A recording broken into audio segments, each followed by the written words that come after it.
Have you ever felt so awkward around your crush that you just wished a magical arrow would do the work for you? Well, be careful what you wish for.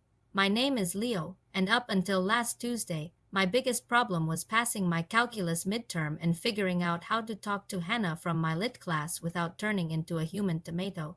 Now, my problems are a little more mythological. It all started in the campus library, surrounded by dusty books and the smell of old paper. I was trying to cram a semester E's worth of ancient history into my brain when I found this weird old leather-bound book tucked behind a shelf. It had no title, just a single embossed heart on the cover.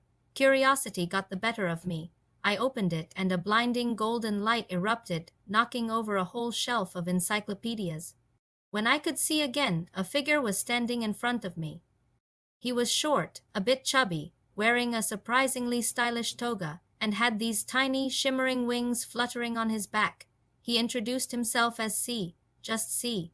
He said he was a regional manager for Love Incorporated, and due to a cosmic clerical error involving my great-great-aunt Telara, who apparently had a fling with a minor deity, I was now his mandatory intern, his intern, Cupid's intern. I thought it was a prank, maybe a stress-induced hallucination, but then he handed me a bow and a quiver of glowing, heart-tipped arrows. He explained my job was simple: help people find love, point, shoot, and let the magic happen. My first assignment, the perpetually single barista, Chloe, and the quiet guy, Mark, who always ordered the same black coffee and stared at her from across the cafe. Easy peasy, C said, patting my shoulder. Just a little nudge. So I hid behind a large potted plant, took a deep breath, and let an arrow fly.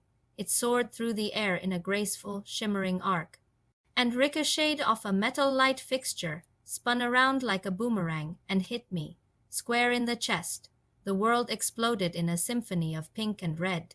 Suddenly, the way Marcus' glasses sat on his nose was the most captivating thing I had ever seen. The way he nervously tapped his fingers on the counter. Poetic. I was utterly, completely, head over heels in love with Mark. I stumbled out from behind the plant, ready to declare my undying affection, when C tackled me into a display of coffee mugs. Rule number 1, kid. He yelled, don't shoot yourself. And more importantly, don't fall for the client's target. He snapped his fingers, and the feeling vanished, leaving me dizzy and confused. The good news. The ricochet had still released enough love dust to make Chloe and Mark finally start a conversation. Small victories, I guess. My next task was my roommate, Dave. He'd been pining for a girl from the art department, Maya, for months. This time I was determined not to mess up. I set up on a rooftop overlooking the quad where they were both sketching. I aimed carefully.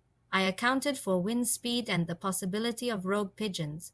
I released the arrow. It was perfect, a straight shot. And then, at the last second, Maya's friend, Sarah, stepped directly into its path to show her a picture on her phone. The arrow hit Sarah, and because my luck is apparently cursed by the gods of romantic comedy, a stray gust of wind blew a single magical feather from the arrow, which drifted down and landed right on my nose. Instantaneously, my heart felt like it was doing the cha-cha. Sarah's laugh, which I'd never noticed before, suddenly sounded like wind chimes, the way she tucked her hair behind her ear. A masterpiece of human movement. I was in love, again. C had to drag me off the roof before I started shouting sonnets down at her. Okay, he said, looking more stressed than a god of love should ever be. We have a problem. Your aim is terrible, and you're a magnet for second-hand magic. This internship was supposed to teach me about love, but so far, all it had taught me was that I could fall in love with literally anyone at the drop of a magical feather. C decided I needed a more controlled environment. He took me to a speed dating event.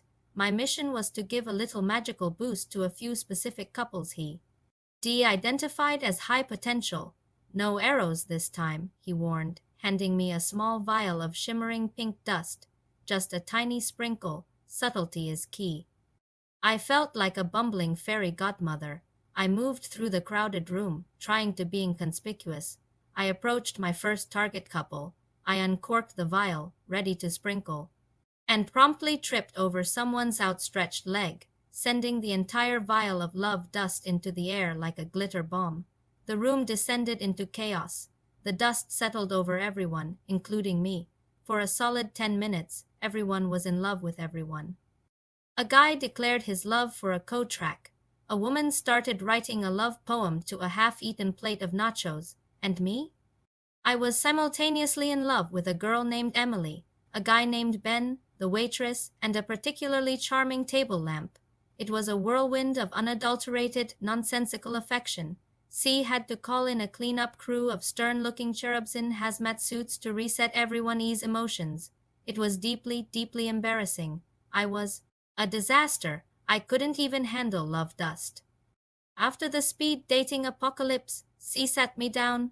"Look, kid, this isn't working," he said, massaging his temples. "But the contract is magically binding. You can't quit." I was miserable. I was a menace to society's romantic well-being. "Maybe I'm just not cut out for this," I mumbled. "I can't even talk to the girl I actually like." And then it hit me. Hannah. The whole reason this felt so impossible was because my heart was already occupied. All this magical, fleeting infatuation was just noise. It wasn't real. The way my stomach flipped when Hannah smiled in class, that was real. The way I reread her comments on my essays, that was real. That's it. C exclaimed, his eyes lighting up. "We've been going about this all wrong. The bow, the dust, those are just tools. The real magic of love isn't about hitting a target. It's about understanding it. It's about courage, vulnerability, and taking a chance." He looked at me, a real smile on his face for the first time. "Your final assignment, intern, is yourself. All this chaos, maybe it was just to teach you what love isn't. Now, go find out what it is." He gestured towards the library, where I knew Hannah would be studying.